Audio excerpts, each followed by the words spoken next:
o pessoal usa é feel, sente. O quanto que essa variável sente essa variável. Tá certo? É interessante esse tipo de modelo porque eu posso fazer pergunta para ele. Ou seja, dado um modelo desse e um conjunto de variáveis, eu posso fazer pergunta do tipo: o que será? Qual a chance da grama estar molhada dado que choveu? Ou dado que o sprinkler ligou e está nublado, choveu, ou então um conjunto finito deles, tá? Isso dá muita força para o modelo, porque agora ele começa a me responder, tá certo? Probabilidades daquela resposta ser tal ou ser diferente. Eu posso também fazer o cálculo da máxima posteriori, tá certo? Isso também me dá uma grande flexibilidade. O que é interessante quando a gente olha para um modelo de rede bayesiana é que quando eu faço essas perguntas probabilísticas, eu posso aplicar a ideia de fatorização, onde cada variável pode ser reescrita pelos pais dela. E o nosso modelo, como ele é um grafo, ele vai ser descrito pelos vértices e pelas arestas. Tudo bem? Nesse contexto mais simples, não posso trabalhar com ciclo. Não existe ciclo aí. Porque senão eu não consigo fazer a fatorização. Tá? Então a gente acaba lidando com um problema que a gente chama de grafos DAG, né? Direct Acyclic Graph. E uma interpretação para ele, daquela forma de fatorização, é como se a cada variável que você vai olhando, você está colocando a dependência para trás. No final, aparece todo mundo com todo mundo. Então, qual a vantagem disso? Bem, a vantagem é que eu posso conhecer as independências. E não ter essas arestas, elas quantificam o quanto a gente conhece do sistema. Tá certo? E isso dá para a gente uma ideia de como reduzir o sistema. E essa independência ela pode sair tanto por testes de independência quanto conhecimento do especialista. A própria construção da rede ela pode ser feita a partir do conhecimento do especialista ou a partir dos dados. Tudo bem? A gente vai ter aqui um problema estrutural, um problema de inferência. Só para dar uma perspectiva, tá certo? A grande vantagem da rede, né? A rede tem diferentes nomes. Rede de Bayes, rede de crença, modelos DAG, modelos hierárquicos bayesianos, tá certo? O que é interessante é que agora eu tenho um modelo em rede onde é facilmente interpretável as dependências. É um pouco diferente da concepção da rede neural, onde as arestas eram resultado de um processo de otimização. Aqui não, aqui ele é resultado de uma dependência condicional entre as arestas. Tá? Outra coisa interessante é que a gente começa a ter uma ideia de diagrama de influência entre esses conjuntos de variáveis. Isso é muito importante para a gente fazer a tomada de decisão. Tá certo? E a rede bayesiana ela vai ter sempre 3 tarefas que são principais. Aprendizado estrutural, aprendizado de parâmetros, onde a gente vai fazer a caracterização das arestas, e a observação, fazer a suposição sobre variáveis não observáveis. Certo? Só para a gente dar uma perspectiva, isso não tem nada de novo. Tá certo? Não tem nada de novo. A gente começa lá com Aristóteles, tá certo?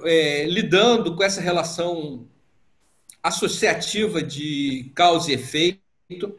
Você tem toda essa fundamentação de Bayes pelo Thomas Bayes, por volta de 1700. Agora, é exatamente com essa cara com que a gente está lidando aqui, que é a noção de dependência probabilística. Isso foi feito muito consolidado no início do século XX. Um deles, que teve forte influência disso, foi o Reichenbach. tá certo? Muitos trabalhos nessa linha. As pessoas já estavam fazendo muita coisa de causalidade probabilística aqui, no início do século XX, primeira metade do século XX. Até que o Peirce, em 85, que estava muito ligado com o problema de conhecimento incerto voltado para a inteligência artificial. 85 foi início, né? Eu diria que a primeira metade da década de 80 foi muito ávida das pessoas pensando nisso, né? Como traduzir aquele computador que acabou de entrar no mundo para resolver problemas ligados à inteligência artificial. O Peirce, ele pegou tudo isso que já tinha anterior a ele, do pessoal de filosofia, e quantificou isso de uma forma que pudesse ser usada na inteligência artificial. Tá certo? O Neapolitan também trabalhou muito nisso, mas no final fica mesmo o Peirce, que ganhou o prêmio Alan Turing em 2011. Exatamente por essa ideia da rede bayesiana do ponto de vista computacional voltado para a inteligência artificial. Tá? Mas não pode esquecer que foi tudo baseado no pessoal de filosofia e exatamente com a linguagem que a gente está usando agora. Hoje a gente tem que rede bayesiana está usando em diferentes campos. E a gente consegue tomar decisões justificáveis e quantificáveis. Tá? Esse aqui é o Reichenbach, esse aqui é o Peirce. Tá? Então, aqui a gente tem um modelo de alarme de monitor de beira de leito de UTI, onde essa rede tem diferentes coisas aqui, parte feita pelo pessoal de cardiologia, parte de enfermagem, parte do pessoal de anestesiologia e por aí vai, onde eles geram as informações de quem está ligado com quem. Uma rede interessante essa. Mas é importante a gente observar que isso hoje a gente usa muito para diagnóstico, risco financeiro, seguro, modelagem de ecossistemas, predição,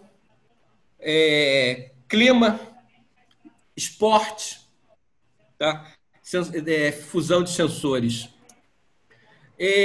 O que acontece, né? A grande vantagem disso é que a gente consegue dar um arcabouço para a gente lidar tanto com conhecimento do especialista, onde ele pode atuar na composição da rede, tá certo? A gente pode ponderar essas dependências probabilísticas através de um conhecimento a priori, e a gente pode também tirar isso dos dados. Uma grande vantagem é a gente ser capaz de fazer predição de resultados de uma intervenção. O que aconteceria se eu fizesse tal coisa? Tá certo? Isso é extremamente forte. E outra coisa, a gente não tem problema de dados faltantes, a gente não tem problema de sistemas sobredeterminados, essas coisas ficam para trás. Tá certo? Quando a gente pensa no modelo estrutural, tá certo? Oi? Alguém quer fazer alguma pergunta? Quando a gente pensa aqui no modelo estrutural, esse aqui é um modelo de gerência de banco para fornecer crédito para um determinado cliente. Tá certo? Foi uma coisa que deu muito problema para redes neurais, porque se a rede indicasse que tal cliente podia ter crédito, tudo bem. O problema todo surgia quando a rede não indicava o crédito para um cliente, e o cliente perguntava por quê. Aqui a gente consegue dizer por que ele vai ter o crédito ou não.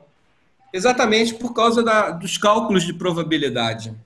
E a gente consegue dizer qual é a chance ou por qual dos itens aqui que está ponderando ele. Tá certo? Uma decisão importante é que o especialista ele vai conseguir lidar com 8 a 12 nós. Teve pessoas que já me perguntaram de onde eu tirei esse número. Eu já vi isso em alguns artigos e que eu preciso referenciar isso. Tá certo? E a gente pode também tirar dos dados. É como se eu fizesse um fit, pensasse, eu tenho meus dados, aí eu penso assim, o quanto que uma determinada rede se encaixa nesses dados. Isso me gera um score.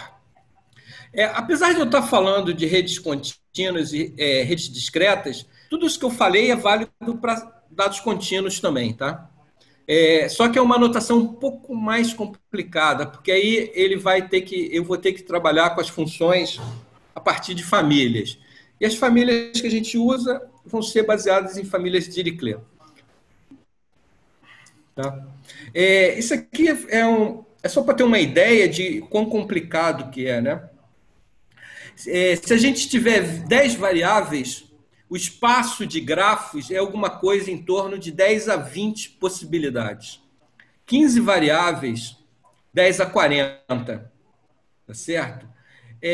20 variáveis, 10 a 80.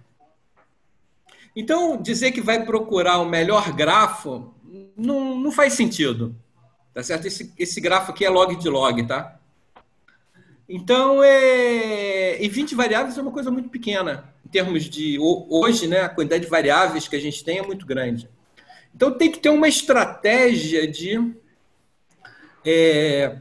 procurar nesse espaço. Não é um negócio trivial, né?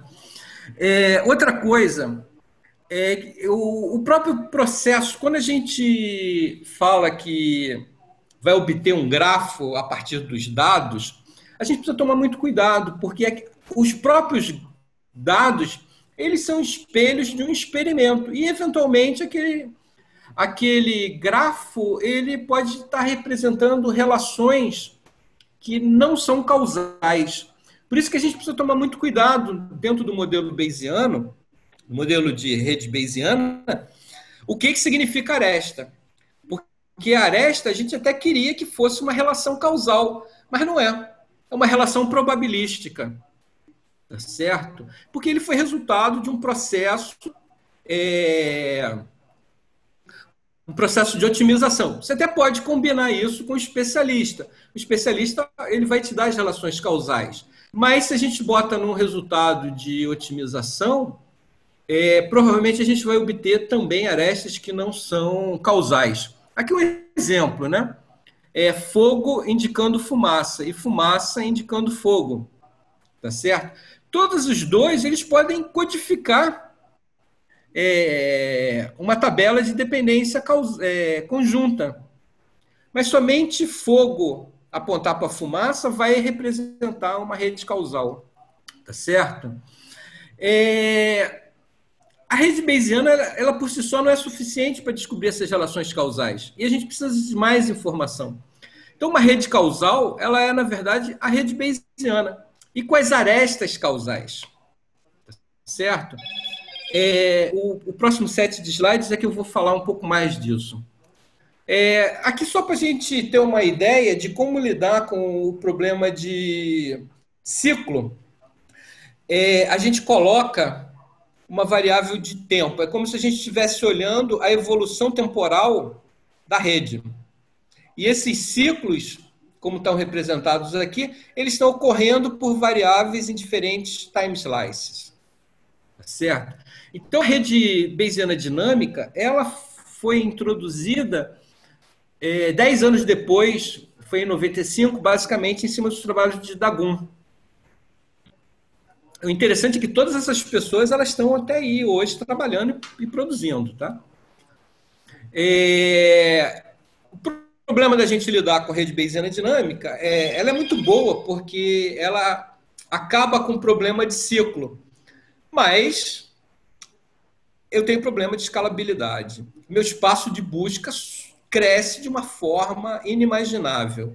A grande vantagem é que agora eu estou trabalhando com modelos dinâmicos.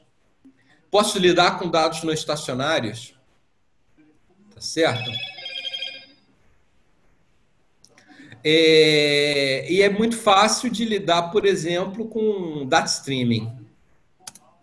Eu vou mostrar aqui uns experimentos. Esse, inclusive, é um menino que saiu aí de São João del Rei, que veio fazer doutorado comigo. É o trabalho que ele está fazendo, que a gente está fazendo em cima de redes bayesianas dinâmicas. fazer previsão de CO2. Porque isso é de um trabalho de colaboração com o pessoal na Alemanha, né? Hoje o mercado alemão está lidando com mais de 18 fontes de energia e cada uma delas dá um impacto na geração de CO2. À medida que você tenha prédios cada vez mais inteligentes, escolher qual é a energia que está disponível para as pessoas aumenta ou reduz o impacto de CO2. Tá? Tem um trabalho que foi publicado bem interessante por esse colaborador, que ele mostra que a decisão errada dentro de um mercado, por exemplo, italiano, onde 1/3 da população cozinha macarrão todo dia, isso dá um impacto. A escolha errada de qual fonte de energia usar dá um impacto de tantos campos de futebol para recuperar só aquela geração. Então, a gente está trabalhando em cima disso. Eu vou mostrar aqui os exemplos. A nossa perspectiva era fazer uma previsão de 3 horas só. Aqui a gente está com uma previsão, acho que 8 horas, mais ou menos. A gente estava mirando aqui, né? E essa extensão foi só para a gente ver como que o modelo estava. Aqui ele estava perdendo algumas coisas que depois a gente corrigiu isso. Tá? Esse aqui é um trabalho que a gente está fechando agora, acima de dados, onde a gente tinha a série que a gente colocou alguns pontos faltantes e botamos ela para recompor a partir de diferentes técnicas. Tá certo? Aqui é a média, uma rede neural. Aqui a gente fez com uma rede bayesiana comum, do jeito que uma rede bayesiana dinâmica. Observa que tem uns pontos falhos aqui. Depois, se alguém quiser discutir, a gente pode discutir por que aconteceu isso. E essa aqui é a nossa proposta. Às vezes ele perde muito. Na média, ele faz um bom fitting. Esses aqui são os dados reais que estão faltando, né? A gente fez essas entradas aqui. Esse aqui foi um outro trabalho também que saiu publicado em cima de estimativa de carga, principalmente para sistemas de distribuição de energia. Então, a gente usou uma rede bayesiana dinâmica simples também, onde a gente considerou só um atraso de algumas variáveis. Esse trabalho já tinha sido recusado algumas vezes, e aí quando o Thaleson entrou, eu falei com ele, pô, Thaleson, vamos mudar totalmente essa estratégia aí. E depois que a gente fez isso, realmente, aí conseguimos publicar. Aí ficou bem interessante. Mas esse daqui, em laranja, é o dado real, e em azul é a previsão. Tá certo? A gente consegue marcar bem aqui os dias, final de semana, dia de semana. Tá? Então, os grandes desafios que a gente tem aqui, o que são? Extrair o grafo desse conjunto grande, como que a gente inclui novas variáveis, como que a gente trabalha com esses sistemas discretos, né? O que seria melhor, qual a arquitetura de lidar com isso? Eu tenho os alunos trabalhando com problemas de múltiplo objetivo para isso, tá? Outros lidando aqui com modelo de inferência. E, basicamente, lidar com modelos não estacionários. Tá? Deixa eu trocar o slide. Carlos, desculpa, antes de você trocar, ali no seu slide 37. 37, anterior aqui. Opa, Isso. aqui, esse aqui? Você está vendo? Esse aí, eu acho que eu perdi ali qual a base que você usou ali. Você usou uma rede bayesiana dinâmica? Eu acho que eu perdi. Foi uma rede. A rede é essa que está aqui com essas bolinhas em azul. Certo. Essa aqui foi a rede. Não está uma representação que eu gostaria, né? Uhum. Mas você já parou para discutir com aluno de doutorado? Comum, né? Mas chega num ponto que eu falo assim, o cara quer fazer o desenho desse jeito, faz. Chega. Se o editor achar que tá bom, Então eu já não discuto. Eu não faria o desenho assim, mas eles quiseram fazer e eu falo que está ruim, mas no final faz o desenho assim e todo mundo gosta. Eu não gosto. Porque E não ali dá. quando Aqui. Oi, perdão. os teus dados reais ali para você comparar, como é que você, de onde que vieram? Foram vocês que coletaram? Não, não. Aí a gente dificilmente vai coletar esses dados. Uhum, Provavelmente esses dados aqui, isso saiu da ONS. tá. Esse dado aqui foi da ONS. Os dados de geração da Alemanha a gente tira lá do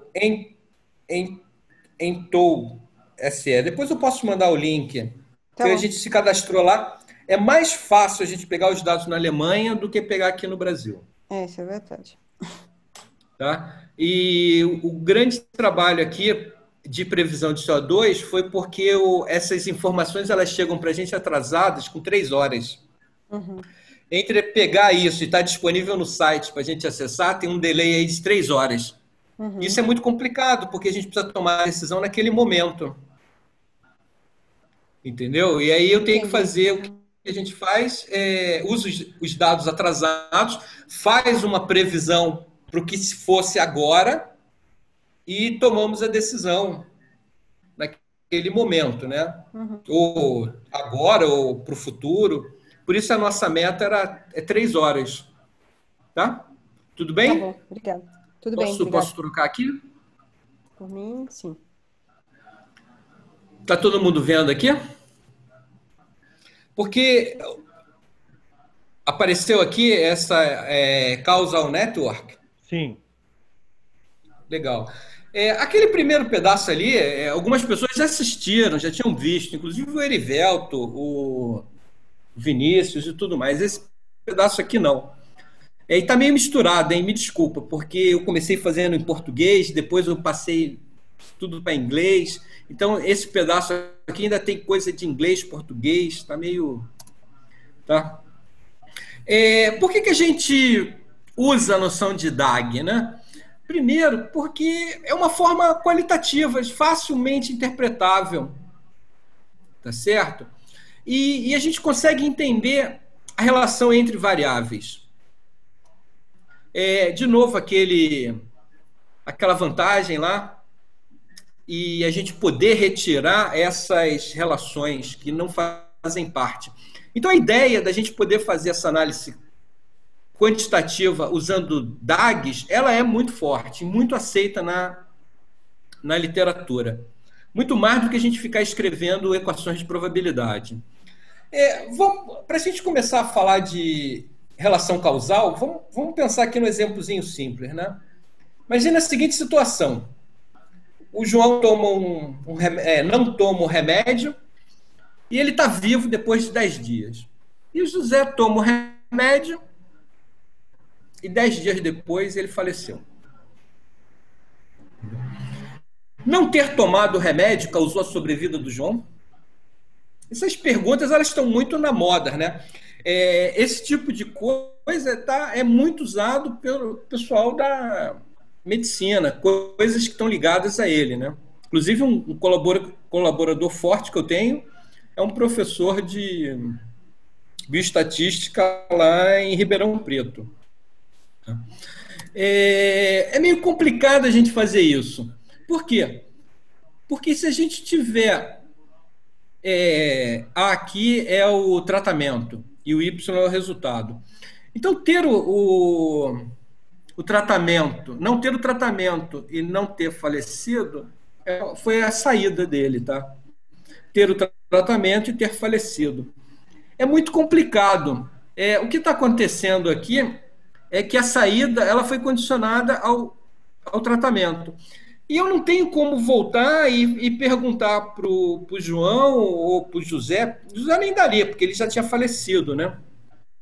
Mas eu não posso trocar a opção aqui de ter aplicado para ele exatamente naquele instante de tempo, tá certo?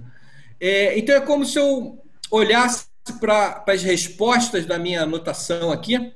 Eu não sei essa condição, ela não foi testada. tá? Essas que estão com X aqui. Essas condições não foram testadas e a gente não tem como saber. Então, quando a gente pensa, né, com relação a um efeito causal, se fosse diferente aqui, eu diria o seguinte: pô, teve um efeito. Só que a gente não consegue fazer essa medida do ponto de vista individual. Mas eu consigo fazer do ponto de vista coletivo, onde eu vou trocar essas minhas evidências por valor esperado. Tá certo? Então, quando eu vou tentar analisar essas relações causais, eu vou tentar olhar para uma população e vou ver o quanto que um efeito está impactando no outro. Tá certo? A gente precisa tomar muito cuidado com algumas formas que as pessoas olham para esses impactos. Por exemplo, tá? Todas essas duas curvas aqui, elas são com uma correlação maior do que 99%, tá? 0,99. Aqui é quanto que os Estados Unidos gasta em ciência, espaço e tecnologia e suicídios por enforcamento, estrangulação, sufocação. Dá uma correlação de mais do que 0,99. Ou então, divórcio em Maine e consumo de margarina. Também é bem elevado. Se alguém tiver dúvida, basta dar uma olhada nesse site aqui que tem correlações fantásticas lá. Tá? Então, quando a gente olha para esse estudo, né, existem diferentes problemas, principalmente a questão de correlação, a questão de associação e a questão de causalidade. Tá? Será que uma alta correlação entre duas variáveis vai corresponder que existe uma associação de X para Y? Tá certo? Isso não tem nada de novo. O Yuli, das equações de Yuli-Walker, em 1927, ele já tinha publicado um trabalho a respeito disso. Coisas que, a princípio, não têm associação nenhuma e forneciam altas correlações. E o que ele afirmava, né, no trabalho dele, é que isso era causado por um fator comum. É como se a gente estivesse olhando aqui para esse grafo, né? A gente sabe que não tem associação de X com Y, mas, no entanto, eles têm uma causa comum aqui. Certo? Posteriormente, um dos trabalhos do Eisenbach foi a colocação da ideia de tempo como um fator causal. Se você tem associação de duas variáveis, significa que um dos fatores causais, essa terceira variável, ela teve que anteceder e influenciar ambas as posteriores. Tá? É a mesma coisa que tem aqui, né? Sem justiça, sem paz, né? Nitidamente tem uma relação temporal aqui nessa colocação. Tá? A ideia por detrás disso é que essas relações causais, elas são tipicamente acompanhadas por uma dependência probabilística. Isso tudo foi bem colocado no início do século XX, na primeira metade, tá? E um trabalho bem interessante é do Williamson, 2009, que ele consolida isso tudo. Então, X causar Y, na verdade, ela pode aumentar ou diminuir a probabilidade do segundo. Tá certo? Problema da gente olhar para a associação é que quando a gente tem grafos muito densos, a chance da gente ter associações espúrias é muito grande, tá certo? Então eu vou falar de algumas aqui que a gente lida basicamente numa ideia que a gente chama de desseparação. Mas à medida que a gente tem grafos muito densos, já fica muito difícil. Tá? E a chance da gente ter associações espúrias, ela é muito alta. Tá certo? Essa noção probabilística, ela foi muito discutida pelo Reichenbach, lá no livro dele, The Direction of Time. Tá? Outra coisa muito importante que a gente precisa ter em mente é que a causalidade ela não é uma relação funcional, porque a relação não é simétrica. Por exemplo, você escreve que y é igual a cx. E seria equivalente a gente dizer que x é igual a y sobre c. As relações causais elas são assimétricas, tá certo? E você tem diferentes noções de probabilidade e ortogonalidade entre esses processos. Tá certo? A ideia da gente ter esses raciocínios causais é que eles ajudam a gente a entender melhor o ambiente que a gente está estudando.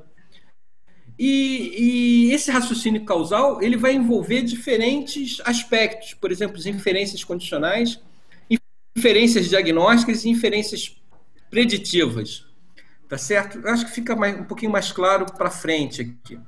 Esse livro foi um livro de divulgação científica que o Peer e Dana Mackenzie eles publicaram. É um livro, é uma ótima leitura. Tá certo? Ele dá umas dicas muito interessantes e que poupa tempo para a gente em algumas coisas que eu tentei marcar aqui, algumas coisas que são bem interessantes. Tá? Bem, óbvio que o interessante é sempre na minha perspectiva. A questão de estatística, né, basicamente ela vai sumarizar os dados, mas ela não fornece uma linguagem de fazer perguntas. Quando a gente pensa em inteligência artificial, com capacidade de tomada de decisão, bons resultados, os modelos causais eles deixam de ser que eles chamam aqui de um luxo para ser uma necessidade, porque eu tenho que lidar com essas questões de incerteza, porque senão a nossa inteligência artificial ela não vai conseguir lidar com a incerteza que nos cerca. Uma outra coisa que é importante é que a questão causal ela vai consistir de duas linguagens, que são os diagramas, como a gente falou, de DAGs e tudo mais, e uma linguagem simbólica, que são aquelas que parecem muito com a álgebra, mas na verdade são aquelas manipulações probabilísticas, como eu já apresentei, a regra da cadeia, algumas simplificações de independência, uma notação de ortogonalidade, essas coisas todas, onde vai representar o que a gente quer ter de conhecimento. Agora, uma coisa muito importante que a gente sabe, né? Isso aqui a gente tem isso daqui, eu costumo mostrar da página do livro dele, porque uma coisa é eu falar que não é uma boa solução, outra coisa é o Peer falar que não é uma boa solução, né? Então ele diz que existe uma crença em todos nós, né, que a gente vai conseguir essas respostas causais somente pelos dados. E não é verdade. Os dados sozinhos, eles não vão conseguir responder essas questões causais. E a gente é obrigado a lidar não só com os dados, mas também com uma formulação dos processos que geram aqueles dados e das coisas que a gente espera. Então, por exemplo, dentro do livro dele, ele faz uma ideia, né,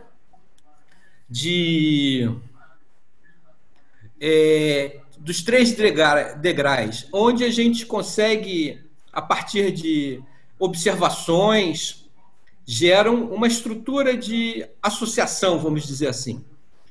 A partir dela, eu consigo fazer aquelas inferências que a gente falou. Eu posso... Dado isso, o que acontece se eu fizesse tal coisa?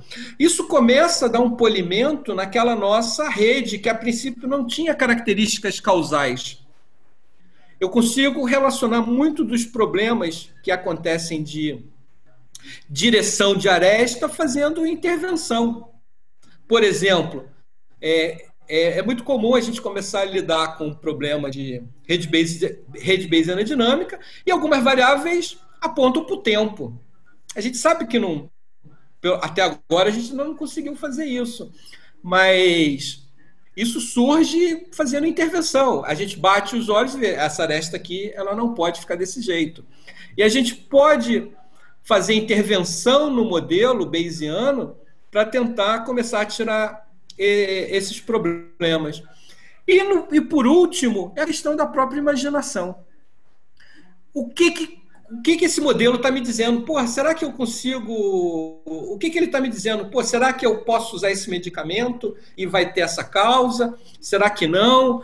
O quanto que isso é verdade? Tá certo? Aqui é só essa...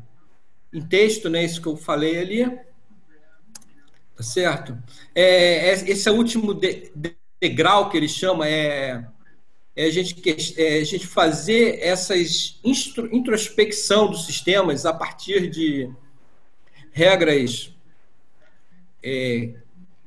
contrafactuais, tá? Lidando, né? O que aconteceria se eu fizesse isso ou aquilo, tá?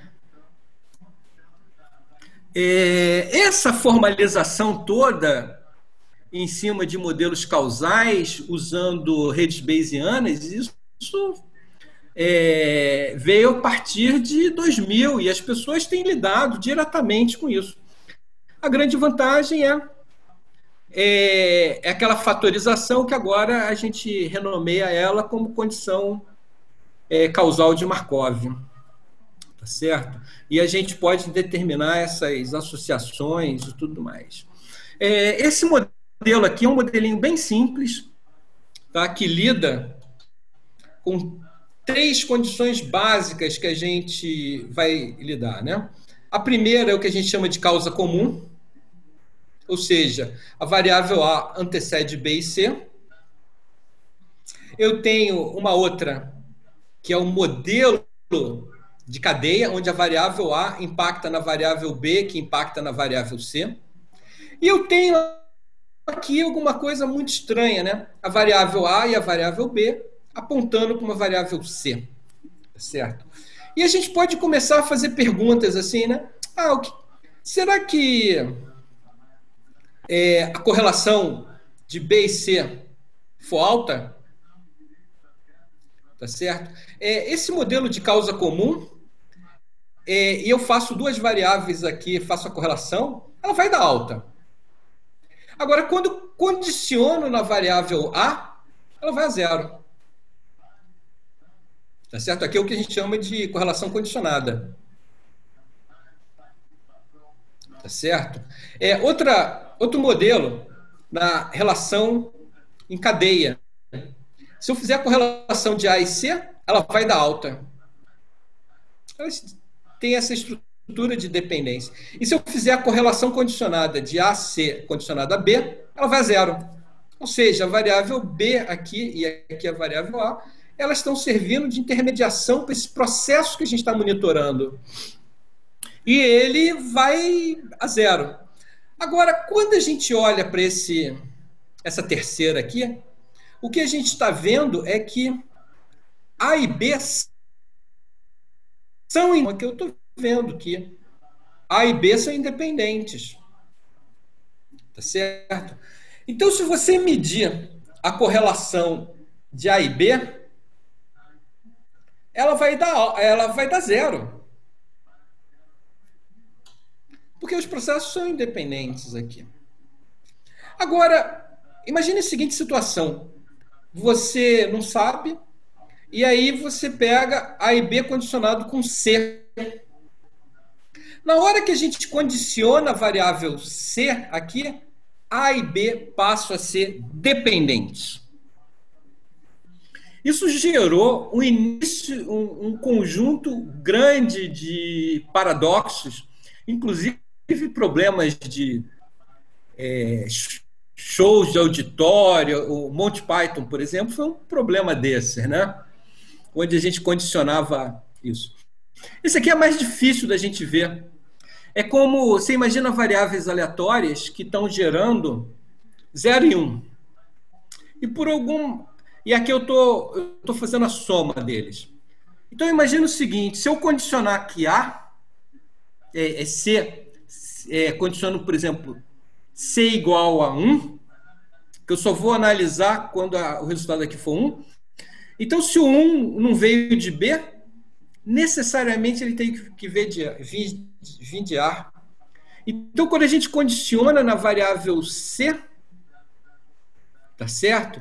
Significa que eu ligo a variável A e B. Isso é um resultado bem interessante e que a gente tem que tomar cuidado. Esse tipo de coisa aqui é uma das coisas que a gente usa para fazer uma análise introdutória na seleção do espaço de busca do nosso modelo estrutural. Então, a gente usa diferentes testes de independência, alguns simples e alguns muito sofisticados, principalmente porque, como a gente lida com sinal real, eles não são gaussianos, não são estacionários, não são... tem todos aqueles problemas que a gente lida, né? Então, a gente faz, num primeiro momento, testes de independência, no segundo momento, testes de independência condicionada. E a gente usa aqui muito de informação mútua condicionada, tá certo? A partir disso, a gente pode começar a fazer seguintes aspectos, né? Que é a intervenção. Por exemplo, a inferência a gente estava fazendo passivamente em cima dos estados observáveis. Agora, quando a gente pensa em intervenção, é o que a gente chama de tá certo? Então, por exemplo, eu tenho uma observação, que é essa daqui. De certa forma, a medida do barômetro e a tempestade, elas são associadas por uma variável anterior, que é a pressão atmosférica, mas eu quero determinar a associação entre elas. Então, o que eu faço? Eu faço uma intervenção numa variável e desconsidero todo mundo que chega nela. E meço a interação através daquelas expectativas iniciais que a gente tinha lá no sistema. E a gente tenta avaliar essa conexão a partir de um processo de intervenção. Então, deixou de ser um problema eminentemente passivo, onde a gente olhava e fazia testes nos dados. Agora eu preciso ter uma avaliação com intervenção externa. Ou seja, eu preciso dizer, olha, barômetro, você agora está assumindo esse valor. Será que vai mexer na tempestade? A gente sabe que não, né? Primeiro, porque não tem ligação. E segundo, porque isso foge ao nosso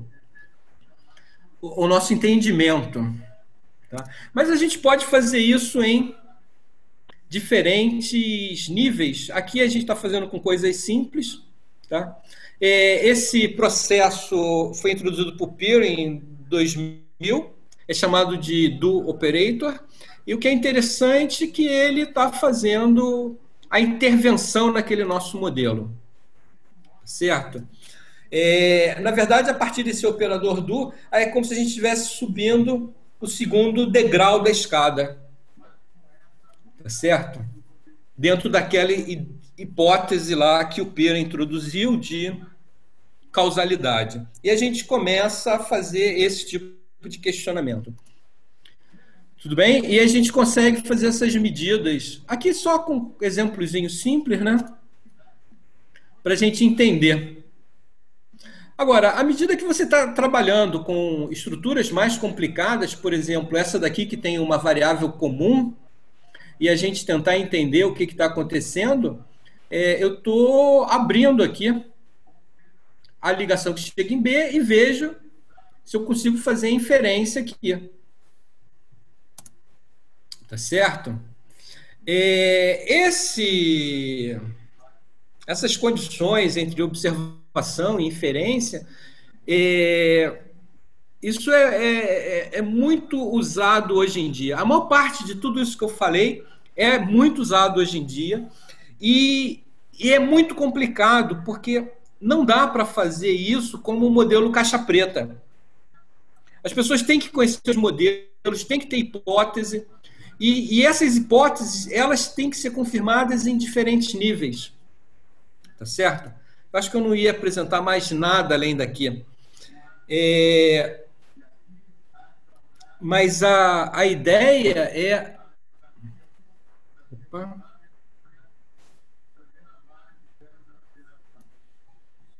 A ideia é a gente saber extrapolar esses modelos a partir das informações disponíveis, a partir do conhecimento do especialista, a partir dos dados. Aí, depois dos dados, a gente precisa andar na nossa cadeia de inferência causal para a gente determinar se o que a gente está vendo é realmente real ou não. E isso tem muito interesse hoje, por exemplo, pessoal de Data Analytics. Será que pagar para fazer propaganda em um determinado site dá resultado? Muito trabalho disso na literatura. Sem falar de questões médicas, por exemplo, hoje aqui para a gente, a cloroquina funciona, não funciona? Teve gente fazendo discussões causais sobre isso. Tem algumas coisas na literatura. Então, esse tipo de conhecimento é muito forte hoje. Você pode ter, por exemplo, variáveis no teu problema e elas estão interagindo. Então, se a gente não tiver a par dessas consequências, a gente continuar analisando simplesmente, usando ferramentas do início do século XX, como, por exemplo, correlação, nós vamos estar perdendo, vamos estar inserindo bias nas nossas análises. Tá certo? A gente tem que estar consciente de que esse processo de dependência, ele avançou para um patamar inimaginável hoje. Tá certo?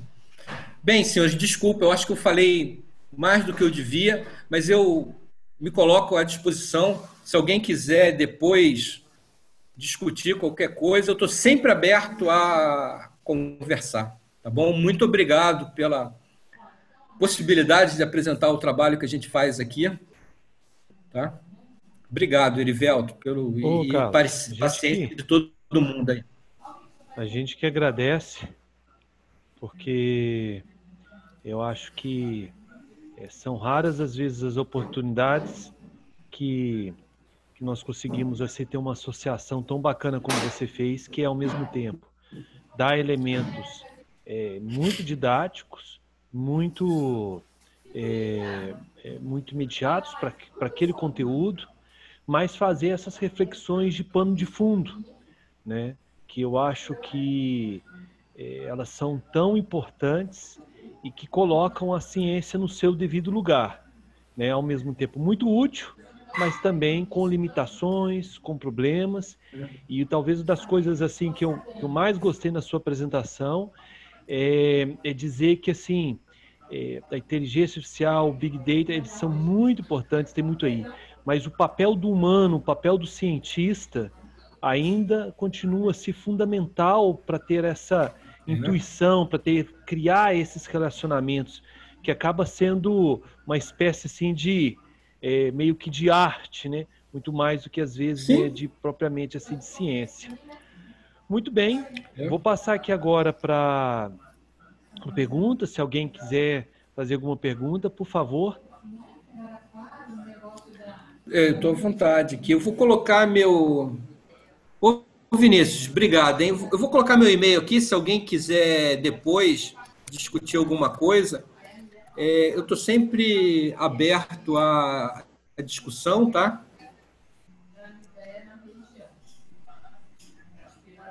Carlos, vou começar aqui com uma Ninguém se pergunta. Interessou? Oi, pode fazer.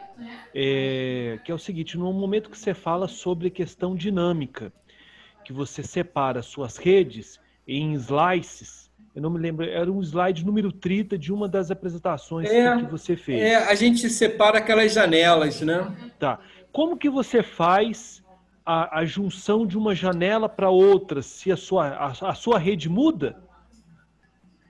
Pois esse é o problema. Você pode não fazer suposição nenhuma. E aí você bota todas aquelas variáveis no processo de otimização. Isso vai ter um custo computacional horrível.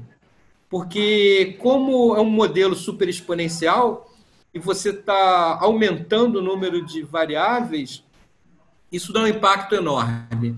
Então, tem diferentes estratégias. Por exemplo, a estratégia que foi publicado lá no artigo lá de previsão de carga, nós fizemos informação mútua entre as variáveis presentes e passadas. E simplesmente usamos isso, porque a gente não estava preocupado em determinar relações causais. A gente queria fazer um modelo de probabilidade para fazer inferência de previsão. Entendeu? Não eram perguntas causais, eram perguntas de probabilidade. Qual é a chance?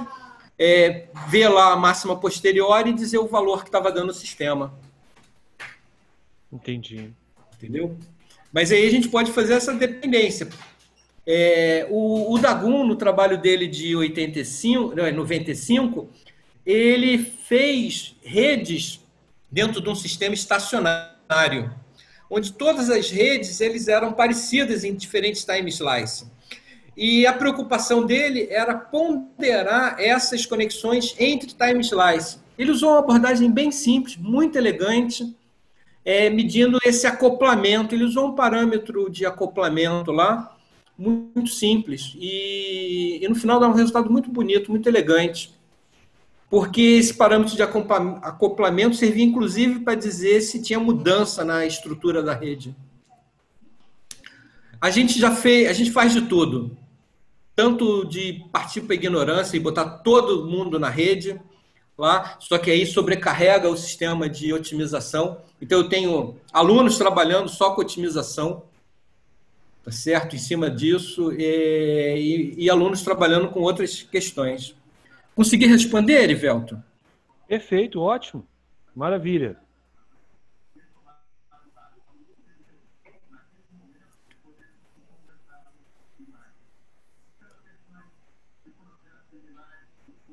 Vou aproveitar então o vácuo aqui, mais uma pergunta, Carlos. Claro. Mas às vezes até alguma indicação. Tem um trabalho que a gente tem feito aqui com o pessoal de Juiz de Fora, que cai muito nisso do que você tem falado, assim, a natureza do problema é muito semelhante, que é Sim. quando a gente quer verificar a confiabilidade de sistemas elétricos. Então, eu preciso rodar, na verdade, aí, vários modelos, muitos deles probabilísticos, e a ideia, nesse caso, é verificar qual que seria a confiabilidade do meu sistema, se ele vai cair ou se não vai cair, fazendo aí várias suposições. Aí não é tanto o meu foco, mas como que eu comecei a participar um pouco mais disso? Foi a partir do momento que eu comecei a estudar aritmética intervalar, que é realizar todo um conjunto de operações a partir do momento que eu parto de incertezas nos meus dados. E aí eu fui cair num negócio que eu ainda estou dando uma olhada, que é P-Box, né? Probabilidade em faixa, ou probabilidade em box. Porque onde que eu quero chegar nisso? Me parece que essas ferramentas elas permitem avaliar sistemas cuja probabilidade não seja estacionária, ou seja, cujas densidade e probabilidade mudam. Você faz algum Sim. trabalho a esse respeito, estuda alguma coisa nesse sentido?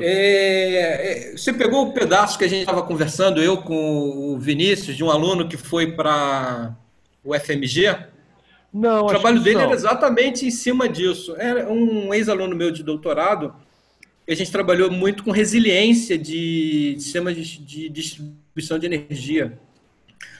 Porque o processo de resiliência, você tem o sistema operando e ele sofrendo ataques, ele vai cair, vai ter uma degradação. E depois a gente tem a recuperação do sistema, né? Então a gente olha para esse processo todo. Ele trabalhou em cima de um framework para a gente fazer essa avaliação, tanto do ponto de vista de confiabilidade, né, quanto do ponto de vista dinâmico da recuperação do sistema. Entendi. Do ponto de vista de redes, tem um nome belíssimo, são redes credais, quando ela vai trabalhar com intervalo. Então, inclusive, eu estou querendo receber um aluno para trabalhar com redes credais a partir do ano que vem. Bacana. Fazer um marketing aqui. Só que a gente não quer aplicar para nada disso. Nós queremos aplicar isso para sentimento político. Uhum. À medida que as pessoas estão fazendo Twitter, né? Como que a gente consegue capturar esse sentimento? Uhum. Aí você pensa assim, mas por que você quer fazer isso? Bem, isso tem um forte impacto no mercado financeiro. Uhum. Entendeu? Então, essa questão desse sentimento, ela dá um impacto muito grande. Legal. Essas discussões probabilísticas, a gente tem muita aplicação para sistema de distribuição de energia. Tá? No caso, eu hoje, o Thaleson está trabalhando mais no modelo de previsão, não no problema de inferência, né? Mas eu estou com 2 alunos trabalhando, 3 alunos trabalhando com isso, porque quando você olha para a questão da confiabilidade, você tem que pensar na variável que está gerando aquele problema. E uma das coisas que a gente lida é com muito modelo climático. Uhum. Exatamente por causa da gente fazer essa previsão. Hoje a gente tem que todas as infraestruturas críticas, elas estão sendo expostas a condições climáticas extremas. Antigamente, coisas que aconteciam a cada 50 anos, hoje estão acontecendo a cada 5 anos. Entendi. Então, por exemplo, você quer ver um exemplo típico? O jornalista que fala que todo ano ele fala a mesma coisa na televisão, que a chuva que deu no Rio de Janeiro foi a maior dos últimos 10 anos, 5 anos. Todo ano ele fala a mesma coisa. Entendeu? É um modelo dinâmico, que aquela coisa que a gente tinha, que tinha um determinado comportamento, esse comportamento extremo ele está ficando cada vez mais frequente. Agora, uma coisa nessa esteira que eu tenho vontade e estou tentando incorporar em várias frentes do meu trabalho, Carlos, se você tiver alguma dica também, eu acho que seria bem-vinda, que imaginar que as ferramentas aí nossas de modelagem, de reconhecimento de padrão, de qualquer coisa nesse sentido, podem ser vistas como instrumentos de medição de uma realidade que eu quero medir. Qualquer instrumento que a gente pegue aí nos nossos laboratórios vem com um grau de incerteza. Olha, eu posso confiar no meu resultado com 1%, com 2%, etc. E isso tem um impacto principalmente na hora de classificar as coisas, e aí a gente está tem um aluno de doutorado de Juiz de Fora que nós estamos classificando distúrbios de energia. E a nossa ideia é incorporar essas incertezas para chegar a um ponto de dizer, olha, aqui eu não sei. Porque parece que a gente fica tímido na hora de vai classificar as coisas, e a ferramenta de inteligência artificial tem que ser capaz de classificar A, B ou C em qualquer circunstância. E isso gera um aumento de falso positivo ou falso negativo. Se, na verdade, se a gente insere essas incertezas no processo, é mais justo, é mais engenheiro, é mais correto dizer, olha, aqui eu não sei. Esse trabalho que a gente está escrevendo agora, a gente está fazendo. A grande vantagem, Erivelto, é que quando a gente sai de uma descrição frequentista e vai para uma descrição bayesiana, essa resposta fica mais fácil. Uhum. Porque eu passo a usar o que a gente chama de intervalo de credibilidade. Então, para sistemas extremamente complicados, usar a noção de intervalo de credibilidade, ela fica muito mais evidente. Inclusive, nós publicamos um trabalho que saiu esse ano para compatibilizar, já que você está trabalhando com essas coisas, né, compatibilizar a medida de sistema SCADA com sistemas, esse mais novo aí que faz... O SCADA é um modelo antigo, que dava medida minuto, e tem um modelo novo aí que o pessoal usa. Daqui a pouco eu me lembro. Se você quiser, depois eu te mando o artigo. Mas a gente, além de fazer a inferência toda, né, a gente usou o modelo bayesiano, a gente determinou um intervalo de credibilidade para aquelas medidas. Bacana. Entendeu? Nesse aspecto, a coisa fica mais fácil da gente lidar. Joia. Ok, gente, mas... Oi, Heriberto, deixa por favor. Deixa só, assim, me desculpem se realmente talvez não faz sentido, mas eu fico com uma dúvida, porque nessa busca de modelos, uma das coisas que talvez a gente procura são modelos incrementais. Então, talvez pensando nisso, a mesma ideia que o Heriberto falou, e talvez com a ajuda do professor Carlos, eu fico pensando, talvez incluir essa zona na qual o modelo não consiga identificar, mas fazendo um modelo incremental, ele poderia permitir que talvez, em um futuro, de uma forma simples, a gente pudesse incluir essa parte. Então, minha pergunta é, que tão fácil é, por exemplo, de incluir dentro de esse modelo matemático expressado por uma rede bayesiana, incluir novos nós, novas variáveis? É muito complicado ou tem que estar tudo previamente definido? Vou te dar uma resposta assim, não sei.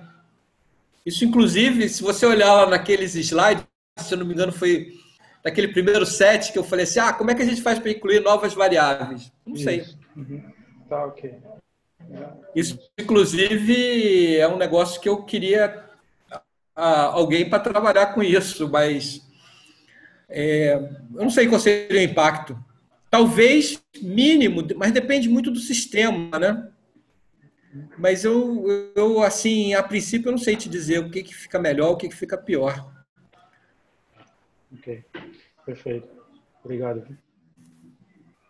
Mas nós temos modelos incrementais, que a gente desenvolveu um modelo incremental que a gente publicou, acho que foi ano passado, não estou bem certo, que tinha poucos dados e a gente tinha uma rede mais ou menos complicada, né?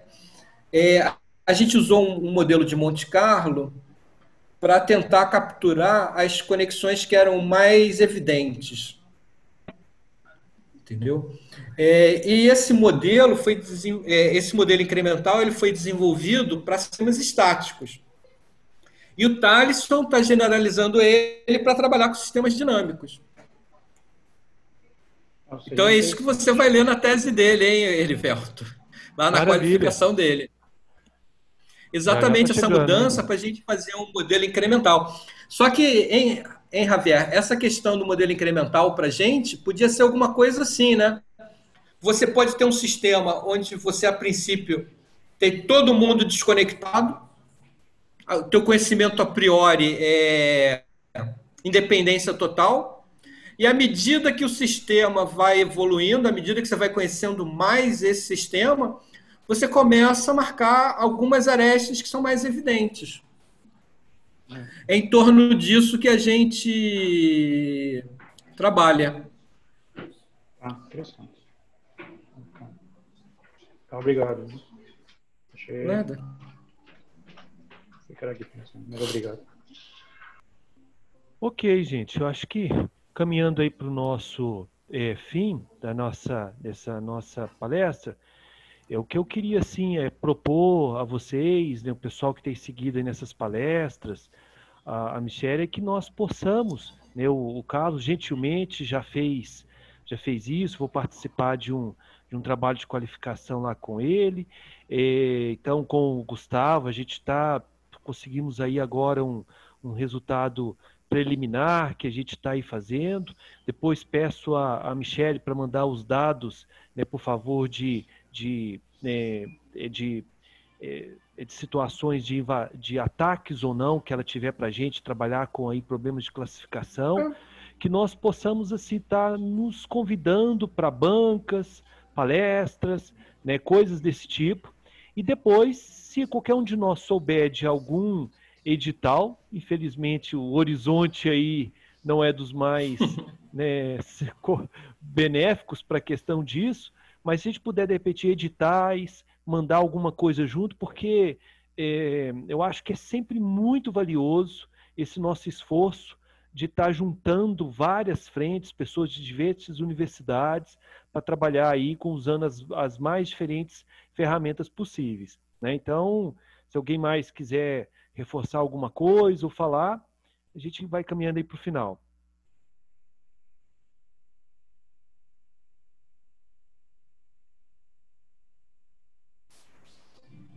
Erivelto, muito obrigado pela oportunidade, tá? E fica à disposição se alguém quiser discutir alguma coisa. Beleza, Carlos.